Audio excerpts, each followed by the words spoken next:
That is a scintillating catechise gleaning from my perspicacious stance on the state of the nation concerning the clamorous demonstration, or if you like, you call it demonstration, for separation of all entities in the country, otherwise a breakup.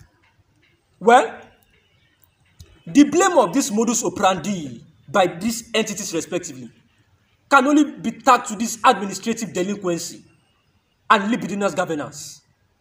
Come to think of it, Dele Farotimi, a state patriot of the unborn nation, once philosophized that the human inevitables are those limitations embraced by the human spirit.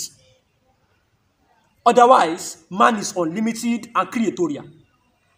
De facto, the human spirit is wired to reject injustice and domination. Let us ask ourselves, shall we continue to be mumbo-jumbos, mesgeraying to the non-mellifluous marimba marimbula of these gongdom medusas, of these political rococos, of these political rodomontates? It is no longer apocalyptic to all and sundry that the state of the nation is nakakapag pagagabag. What? Exactly. That is a Filipino word meaning worrisome.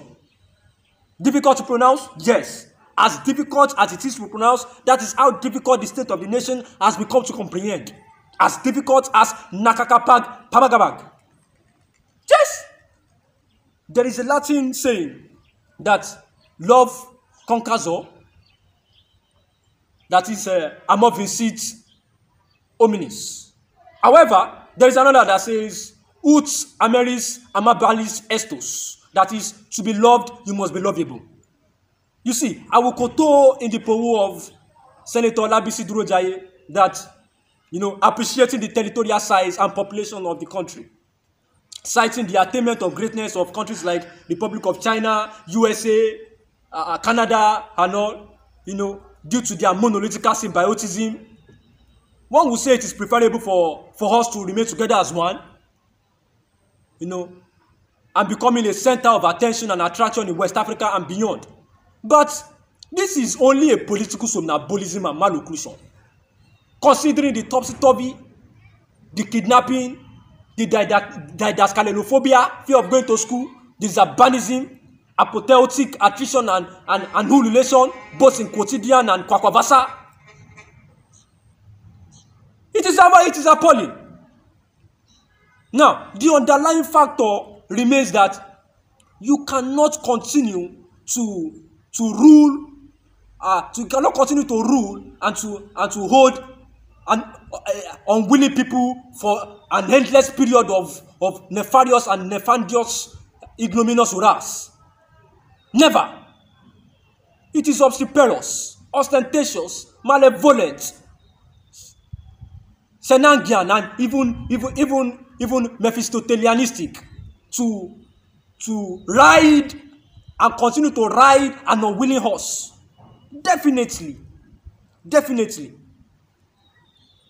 It will snap pain for both the horse and the Harum's Karum rider. But sir, don't you think this can lead to war? What is your take considering the aftermath? Aftermath of war? You see, the impy, that is war. I was in a state of macabre and almost in that of coronary thrombosis as I boohoo by using the BBC documentation about the Biafran war as illustrated by a surviving Biafran soldier, Christopher Ejikeago, and that of their weapon developer, Frank Nwakwo, a scientist. Over 30,000 Biafran soldiers lost their lives during the war, and around 2 million people died of hunger and diseases. And I began to illuminate their state of langoriousness, how they must have been shrieking Eloi lama sabachthani, krinkum krakom with the Chinese Civil War that lasted for over 23 years, where over 8 million people lost their lives, mostly civilians, not to talk of Congo Civil War, that which lasted for over 5 years, where 5.4 million people lost their lives as well. That is approximately 3,000 fatalities per day. These are human beings. These are Homo sapiens, are not animals.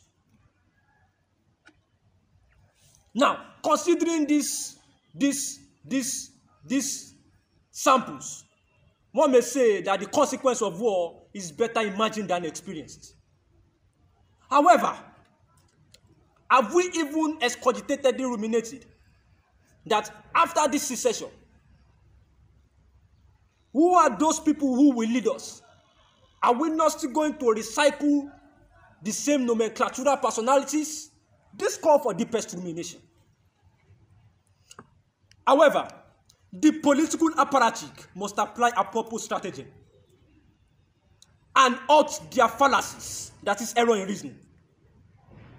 Predominantly that which beckon on the germ argumentum ad baculum, with an anchorage argumentum ad hominem, that is the use of threat and force to address germane issues, depleting the citizens of their modus vivendi,